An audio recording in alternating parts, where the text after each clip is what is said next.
Alright, so WrestleMania 36 is tonight and tomorrow night, and I'm actually pretty excited. I know there is a lot of controversy, and I probably shouldn't be as excited as I am, but even though it's going to be held in an empty arena, I just can't help but look forward to it because it is still WrestleMania after all, and we're still going to see some amazing matches. So I'm going to look up the WrestleMania match card, and I am going to predict every single one of these matches right because I am just the prediction master.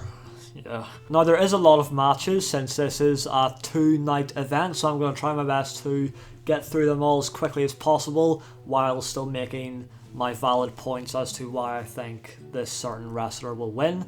So up first we have Aleister Black versus Bobby Lashley.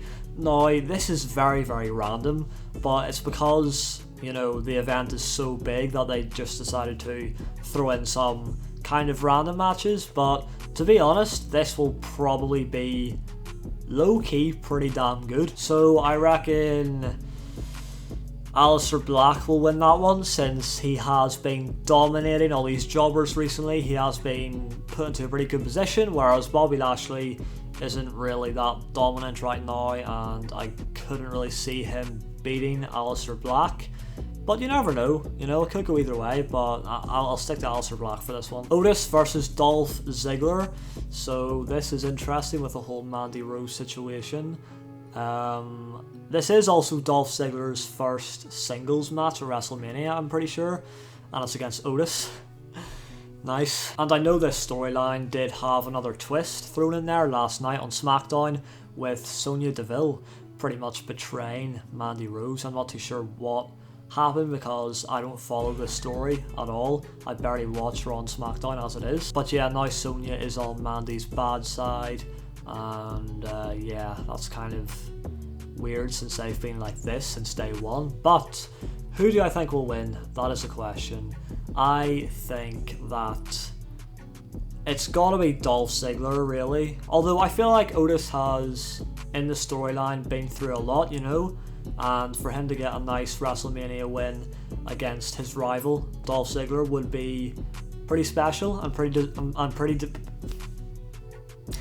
deserved. So even though Dolph Ziggler should be winning this, because he just is like, he really is like one of the high tier wrestlers, I feel like. Well, not really anymore, but you know, he should be beating Otis, you know, like on paper, but I feel like Otis will come out on top and Dolph Ziggler will get screwed again. I say again because like every match he has these days he's getting destroyed. Remember Goldberg back at SummerSlam? Absolutely squashed him like a bug. He just hasn't been having good matches, and yeah, he does deserve better, but I still feel like Otis will beat him in this one. King Corbin versus Elias. This again is slightly random, but they have been building up a rivalry. I know that King Corbin did push Elias off a pretty high point and then he fell flat on the floor, but it was all edited to make it seem real when it wasn't, and it was quite funny. But yeah, they have had, I guess, quite a heated rivalry, so it is half interesting, maybe. Nah, actually, to be fair, this is probably the match that I'm least excited for because like, who cares really? So for this one I'm going to say King Corbin since he does win most matches and Vince McMahon loves the guy, and I doubt he would lose against Elias. The Women's Tag Team Championship match, we have the Kabuki Warriors versus Alexa Bliss and Nikki Cross. This is kind of dead as well because Alexa and Nikki were the champions before, like, so it's not, you know, why are they just having these two teams? Why not have like a multi woman match for the tag championships? I'm not too sure. Like last year, I barely spoke English there, I think. But yeah, we just have the Kabuki Warriors versus Alexa Bliss and Nikki Cross. The rivalry has been decent, you know, a nice build up. And to be fair, Alexa Bliss and Nikki Cross are my favourite women's tag team, so to see them pick up the win here and win back the titles would be very good, so I think I'm gonna go with them. Yeah, I think they'll win them back. The Raw Tag Team Championship match, the Street Profits versus Angel Garza and Austin Theory. What is going on? Oh my days, this is the most random match I've ever seen in my life, and the most uninteresting match, to be fair. So I think Andrade was going to be teaming up with Angel Garza, and then he had to pull out because of, you know, coronavirus, obviously, COVID-19. Some people don't want to put their health at risk, which is fair enough. So they've got Austin Theory from NXT in there, which is a very, very random, bizarre pick to team up with Angel Garza. It makes no sense. So the Street Profits are winning. Like, let's be honest, there is no way they're literally going to give these championships to Angel Garza and a guy that wasn't supposed to be in the match in the first place, okay? That's just not happening. The SmackDown Tag Team Championship match, this is a ladder match, and it is between John Morrison and The Miz, and then the Usos and the New Day. Again, like, the SmackDown Tag Team division, just like the women's, is pretty dead in my opinion. Like, these three teams have been kind of going at it for a while now. They were involved in the Elimination Chamber match.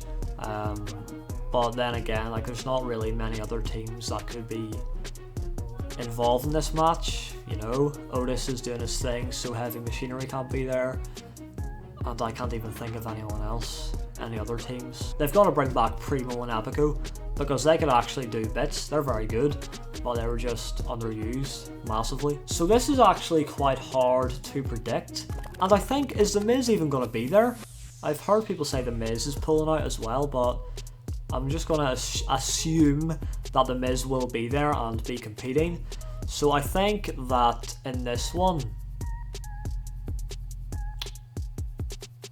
for me personally, it's between John Morrison and The Miz and the Usos. I don't think the New Day will win them again. And I kind of am leaning towards the Usos, you know. Maybe we'll get some new champs here, but then again, The Miz and John Morrison just won them a while ago. They are on a pretty good roll, so I would like to see the Usos win, but for my prediction, I'm going to say John Morrison and The Miz. Kevin Owens versus Seth Rollins. This is a rivalry that has been built up for a few months now. We've had a lot of other people involved as well, the likes of Murphy, AOP, Big Show in there for Kevin Owens, Samoa Joe. But now it all boils down to Kevin Owens and Seth Rollins to settle it once and for all. And as you all know, Seth Rollins is my best friend right now, so I'm backing him all the way. Nah, I'm joking. That again is actually pretty hard to predict because both competitors here are very, very good, and I can't really picture any of them losing fair and square. Maybe there will be an interference and Seth Rollins might get a roll-up pin and win that way, or I don't know, I feel like something dodgy will happen here with Murphy, AOP or someone, you know. And I feel like Seth Rollins will come out on top somehow. He could win fair and square, but I don't know. The thing is though, I don't think Kevin Owens will win. I just don't, so I'm going to go with Seth Rollins, but I'm not too sure, it could go either way. The Intercontinental Championship match, Sami Zayn versus Daniel Bryan. So I've heard that Daniel Bryan is apparently pulling out of this one as well. But SmackDown was on last night, and I'm not sure if they mentioned anything about that. So I'm gonna just assume once again that Daniel Bryan will be in the match. And for this one, I am going to. It's tough because would Daniel Bryan lose to Sami Zayn? Realistically, would he? No, I think Sami Zayn will still win. It might be, again, kind of a sneaky, sort of cheaty way to win, but I feel like Sami Zayn will still retain that title because he just won it. Like, he can't lose it that soon. The SmackDown Women's Championship Fatal 5-Way Elimination match. We have Bayley, Sasha Banks, Naomi, Lacey Evans and Tamina all going head to head for this championship. So for this one, there's obviously 5 competitors, so there is a lot of different scenarios that could be played out here. Tamina has been looking very, very, very dominant with the recent SmackDown episodes. She has all the momentum right now, so she is definitely like up there. She's got a good chance here, which I wouldn't have said that a few weeks ago. I'd be like, yeah, Tamina, no, she'll be the first one eliminated. But now I'm not too sure. I feel like she'll last until the final 2 or 3 maybe, but I don't think she will win. I've heard some people say that Lacey Evans is the one that will be winning, like that's a spoiler, and that was confirmed by, I think, is it Dave Meltzer or something like that? I'm not too sure. I'll be happy enough with that, but am I going to just say Lacey Evans because that's what I've heard? I don't think so. What I want to happen is Sasha Banks to win this one. I really do. And for my prediction, I'm going to actually stick with Sasha Banks. Yeah, the Firefly Funhouse match, we have John Cena versus The Fiend, Bray Wyatt. This is, again, pretty hard to predict, I feel like. But nowadays, when John Cena comes back for a WrestleMania match, he usually is the one to lose because he doesn't really have much to lose.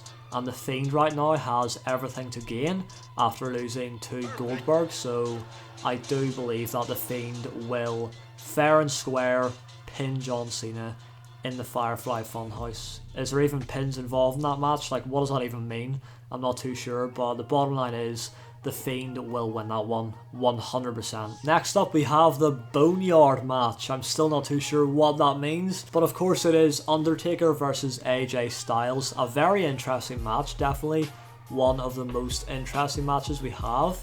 And for this one, I reckon Undertaker will win, simply because it's rare. It's very, very, very rare for the Undertaker to lose at WrestleMania. It's only happened twice. Obviously when Brock Lesnar broke the streak, and then Roman Reigns, because, you know, that's Roman Reigns. He can beat everyone, no matter what. But AJ Styles is one of the world's best. He is, like, one of the GOATs, you know? So I wouldn't really be too surprised if AJ does win this one and be one of the few people to say that they've beaten Undertaker at WrestleMania, but I don't really see that happening. Yeah, I'm gonna say that Undertaker will be winning this one. Last man standing match between Edge and Randy Orton. Oh baby, this is interesting. This rivalry is definitely the most personal, it's definitely the most heated, and it's the most vicious. So this is one that I'm very excited for. Obviously Edge's in-ring return after nine long years, and he should have never came back with that injury, but like, this is actually miraculous that I can sit here and say that Edge will be having a match at WrestleMania 36. Like, that's crazy. And if Randy Orton wins this match, I will be pretty shocked. Edge has to be the one that comes out on top here because he's came back after what should have been a permanent retirement. And if he just loses that comeback match, that will really suck, you know? So Edge has got to win this. Like, there's no way he's losing. Come on. The NXT Women's Championship match, Rhea Ripley versus Charlotte Flair. When I first heard about this, I was not interested at all. I was like, why is Charlotte Flair going back to NXT? Why is she challenging for this championship? It makes no sense. But the two have actually really done well here to build up this rivalry. It's been an interesting feud, and I'm not too sure who's going to win this one. If Charlotte Flair does win, then I guess that means she's back in NXT, which doesn't seem right. So I feel like Rhea Ripley will do the business here for NXT and get one over on Charlotte Flair, which would be mad. That would make for a big moment since Charlotte Flair rarely loses. She's one of the best in the women's division. But Rhea Ripley has been on fire these last few months, and I feel like they will give that win to her, that very well deserved win. The Raw Women's Championship match, we have Becky Lynch versus Shayna Baszler. So with this one, I feel like we will be getting a new champion here. I feel like Becky Lynch's time is up as champion. She has been champion for a year now when she captured both titles at the last WrestleMania, and I feel like someone like Shayna Baszler would make a good champion, you know, for the Raw division. So I feel like, yeah, Becky's time is up and Shayna Baszler is going to win this one. But the thing is, I doubt Becky Lynch will get pinned or even tap out, so I feel like what's going to happen here is Shayna will put that hold on her and she will just pass out. Alright, the Universal Championship match, we have Goldberg versus Braun Strowman. Obviously Roman Reigns did pull out of this one, so Braun Strowman was the replacement, and this is going to be kind of a disaster, I think, because it's very last minute. Goldberg is not the greatest wrestler, so I don't know if he's ready for this match with Braun Strowman. They've got to be practicing this one 100%, and I feel like Braun Strowman definitely isn't going to be winning the Universal title here because it's so last minute. They would not just give him the World Championship, or would they? I'm not too sure, but I don't think they would. And I feel like Goldberg will beat Braun Strowman in a pretty fast fashion, I think, as well. He'll probably have another dominating performance, and then somewhere down the line they will have the Roman Reigns and Goldberg match, and then Roman will take the championship from Goldberg as they were meant to do at WrestleMania. And last but not least, we have the WWE Championship match between Brock Lesnar and Drew McIntyre. This is definitely the most exciting one for me because I have been a massive fan of Drew McIntyre for a good while now, and I really want to see him pick up his first World Championship win. And everyone's already talking like Drew's winning, like it's 100% guaranteed. But you never know with Brock Lesnar because even though Drew McIntyre should not be losing this match, like that would be disastrous, it is Brock Lesnar after all. Like, Brock Lesnar rarely loses. And just think about it, right? WrestleMania 30, Brock Lesnar ended the streak of The Undertaker, and that was obviously like one of the biggest shocks in wrestling history because The Undertaker never lost at WrestleMania, but Brock Lesnar was the one man to stop all that. And then of course Roman Reigns beat him after, but you know, it's whatever. And then WrestleMania 31, Brock didn't really lose fair and square since Rollins cashed in. WrestleMania 32, he dominated Dean Ambrose. That sounds wrong. WrestleMania 33, he dominated Goldberg. WrestleMania 34, he didn't dominate Roman Reigns, but he beat Roman Reigns. WrestleMania 35, he did lose, but that was because Seth Rollins technically cheated by doing low blows and all that. So, I mean, Brock Lesnar is a tough cookie to crumble, you know? And he just doesn't lose fair and square. That's the thing. So will Drew McIntyre beat him fair and square? Like, that just doesn't seem right for Brock Lesnar to lose clean, especially at WrestleMania. So will Drew McIntyre have to kind of cheat or pull off a sneaky maneuver to get the win? Or will he just Claymore kick him like 3 times, pin him fair and square, and walk out as the new champion? That's what I want to happen, and that's what probably will happen, but I do want to kind of like remind everyone that like Brock Lesnar never really loses fair and square, especially at WrestleMania, so it's interesting. It really is. It's definitely the most interesting match of the night, and it should be the main event of the second night. So that is it for my WrestleMania 36 predictions. Let me know in the comment section down below what your predictions are if you have the time and effort. So drop a like on the video for me if you guys have enjoyed. Subscribe to the channel so you never miss another video. Thank you all so very much for watching, and I will see you in the next one.